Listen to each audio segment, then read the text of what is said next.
Hello everyone. In this lesson, we will continue to learn about the Smart Tier feature and the Smart Cures feature. Smart Tier is intelligent numerical grading. Due to the advancement of hard disk technology, the types and quantities of storage media supported by the storage system have significantly increased.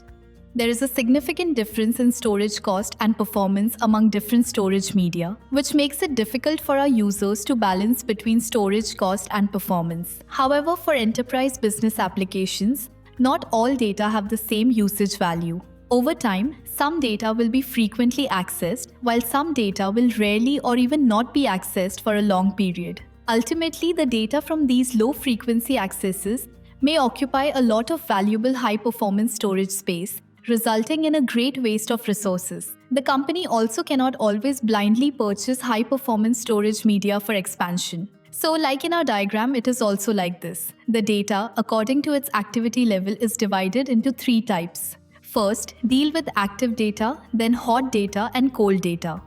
There are various types of storage media such as SSD drives, SAS drives, and NL SAS drives. Different storage media have significant differences in storage cost and performance. Before we adopted this hierarchical storage, these data, both hot and cold, were randomly distributed across different media hard drives, preventing each hard drive from fully utilizing its unique features. What about Smart Tier technology? It can automatically match data of different activity levels with different types of storage media dynamically.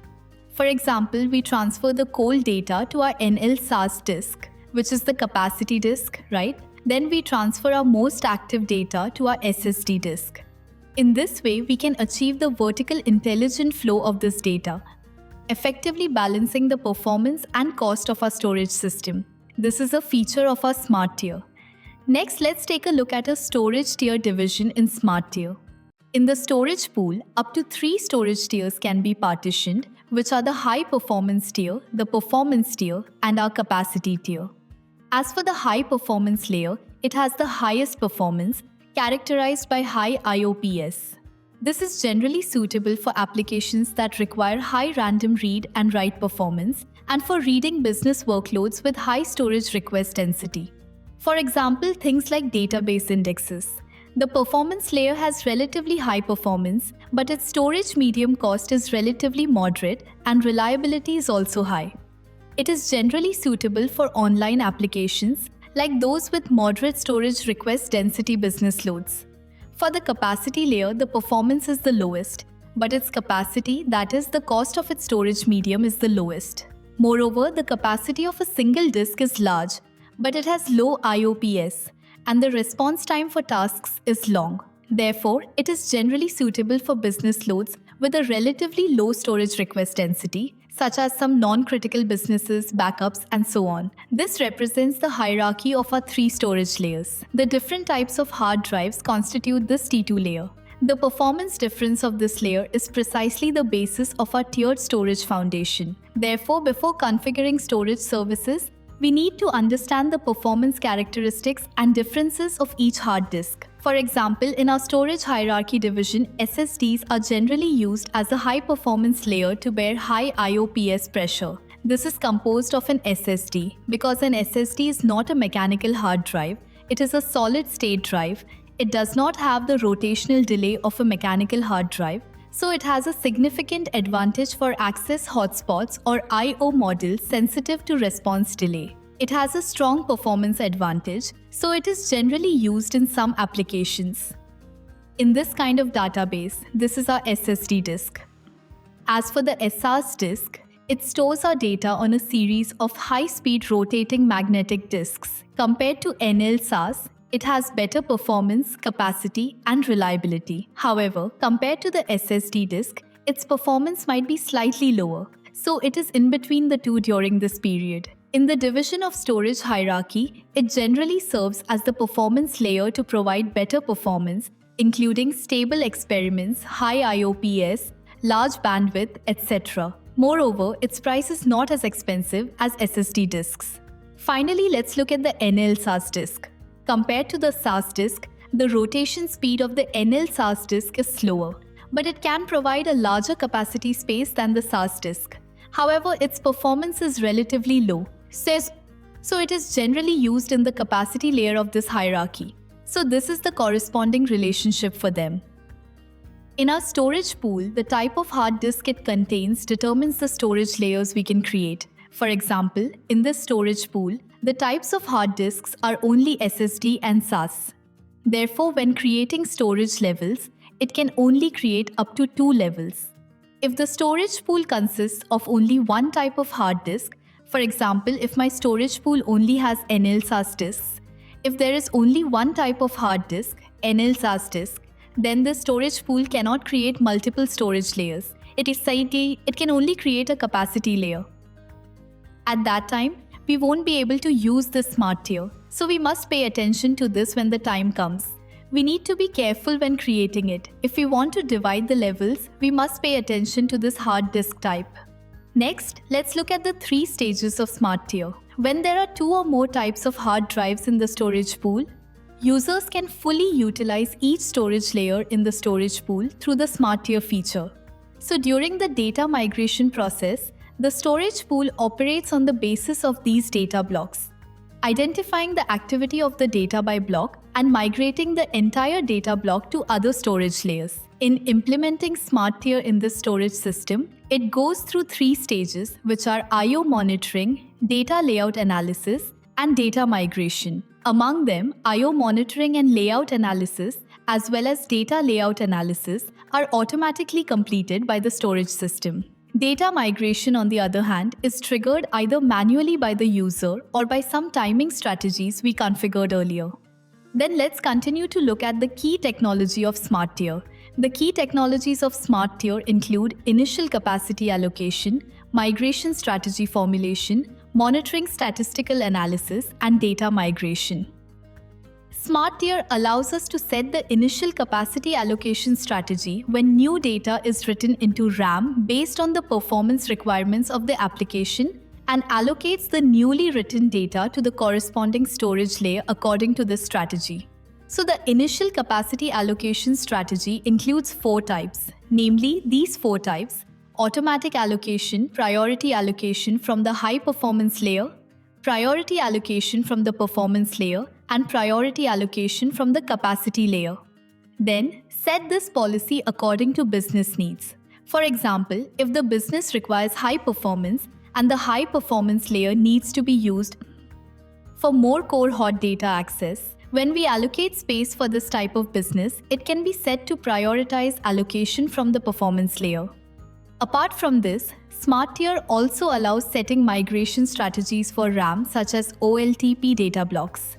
This type of business requires a high response time and IOPS performance. Then we can adopt a strategy to migrate it to the high performance layer. In this way, the data blocks will be prioritized to be processed in the high performance layer. By combining the initial allocation strategy of RAM and the capacity migration strategy, smart tier can achieve more precise settings which can meet the changing business needs. In addition to this, smart tier can also set the data monitoring period for each storage pool according to the characteristics of the user's business scenario, as well as the business monitoring period and data migration period, which is the monitoring statistics analysis part on our side. In conclusion, smart tier can provide flexible and precise data management because when adopting smart tier, it divides our RAM data with a certain intensity, which can be referred to as data migration intensity or degree. Throughout the data migration process, the storage pool identifies the activity of the data in units of extent, and the entire extent is migrated to other storage layers. The smaller the force of data migration, the higher the efficiency of the storage resource, and the scope is a single storage pool. In addition to the choice of migration intensity, it can also provide configuration of migration speed. What about the migration speed? This data migration rate is used to control the processing progress of data migration between storage layers. Its overall function applies to all storage pools. The migration rate can be divided into high, medium, and low. Different rates and different amounts of data to be migrated will have different impacts on our I/O response time. This is the key technology of our smart tier. Based on the feature characteristics of smart tier, it can be applied to various business environments. Let's look at its business scenarios and application scenarios. For example, in the case of this database, using Smart Tier, because idle data is stored in NLSAS disks, the storage space of high-performance SSD disks can be released. In this case, the busier data in my enterprise can be stored in the SSD disk. Is the performance of the SSD disk relatively high? As we have discussed before, the SSD disk can provide shorter response times and higher IOPS for this busy data, thereby ensuring an improvement in the performance of my entire storage system. At the same time, companies neither have nor need to blindly purchase new hard drives, which can reduce their costs. So this is one of its application scenarios. Let's take a look at the configuration process of Smart Tier. Similarly, if you want to use the Smart Tier feature, you also need to obtain a license. Therefore, you need to check and import the license. Then, you need to configure the technical parameters of Smart Tier at the storage system level, storage area level, and LUN level respectively. This is the entire configuration process, the whole configuration process. Next, we continue to learn about Smart QoS, also known as Intelligent Quality of Service Control. It is actually a fairly important enhancement feature for storage systems, especially in certain applications that require a high service level environment. We can provide high-quality services through Smart QoS. Next, let's take a look at the priority scheduling of I/O in Smart QoS. As for the features of Smart QoS, its priority scheduling technology is implemented based on the priority of this LUN and file system. For instance, like this Tujo, our traditional storage, its business might be divided into ordinary, high-end, ultimate, and hot data, which is high-end, high performance. So when different business data arrives at this storage site for processing, when dealing with the I/O request of different business data, you will find that whoever arrives first will be processed first, right? In this case, I cannot guarantee the high performance of my services, especially those with high business requirements. I cannot ensure their performance. In that case, we set a priority attribute for each LUN and file system object here. Once this attribute is configured by the user, it is saved in our database. When there is an I/O operation being sent from this host to the storage within the storage station, this I/O will be prioritized. According to its affiliated LUN or the file system, each I/O will have its own priority, and this priority information will be carried along the entire path. After you assign him the priority, suppose we assign him a priority, he will handle it first, then he can handle the rest later. In this case, after introducing I/O priority, even if my high-performance data arrives later, I can prioritize processing it to ensure its performance. So this is the priority scheduling of I/O. Next, let's continue to look at the I/O traffic control technology in Smart QoS. The traffic control technology of I/O, its performance goal is based on the token distribution and control. For instance, like the two servers here, they both have this I/O request, and our storage system is what provides it. It provides them with service. Now I assume that I'm setting some performance parameters for him. For our users, he will set a performance limit for each flow control group. Then this performance limit will be converted into corresponding tokens.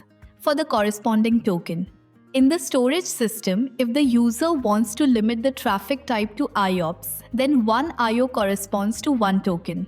If the performance target set is bandwidth, then one sector corresponds to one token. Then we give both flow controls a token bucket, that is, there is a token bucket here and there is also a token bucket there. So when a server has an I/O request and needs to be processed here, a token is issued to it from the token bucket. For example, if we are based on this I/O, then one I/O is given a token. One I/O sends a token, and only with a token can you dequeue and process this I/O request. Then this is our I/O traffic control. Next, let's continue to look at the application scenarios of Smart QoS. As for the enterprise, considering the investment cost, it may not invest in a storage system independently, that is, the construction of a certain storage system. For each user, their business may seize the storage resource during operation. For instance, in this company, they have contracted user A and user B. User A is a gold member, while user B is a silver member. Under the same resources, we generally ensure that business A is given priority. So here, you can create Smart Kiosk policies for different contracted users through the Smart Kiosk feature. Then we can set two flow control strategies. Two flow control strategies, each limiting the bandwidth of this business, can ensure the performance of my system A. However, I can't just blindly satisfy A's needs because I need to ensure that the performance of the entire storage system is balanced. So we generally ensure the system performance of user A, but it does not affect the overall business performance of the storage system. At the same time, we also impose some bandwidth restrictions on B so that I can reserve more resources for other users. So this is an application scenario of our Smart Kiosks. Finally, let's look at the configuration process of Smart Kiosks. Check, it's also to check the license information of Smart Kiosks.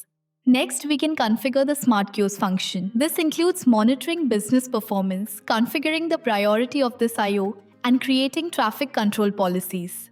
This is the configuration of Smart Kiosks. So finally, let's review this lesson. In this lesson, we mainly learned about the working principles, application scenarios, and configuration processes of Smart Tier and Smart Kiosks. As for Smart Tier, we can dynamically match data of different activity levels and storage media with different characteristics through Smart Tier. In this way, the maximum utilization of resources can be achieved. As for Smart Kiosks, it can dynamically allocate the resources of the storage system to meet the specific performance goals of certain applications. For instance, I need to prioritize ensuring the performance of certain high-performance operations. This is the content of this lesson. Thank you for studying. See you in our next class.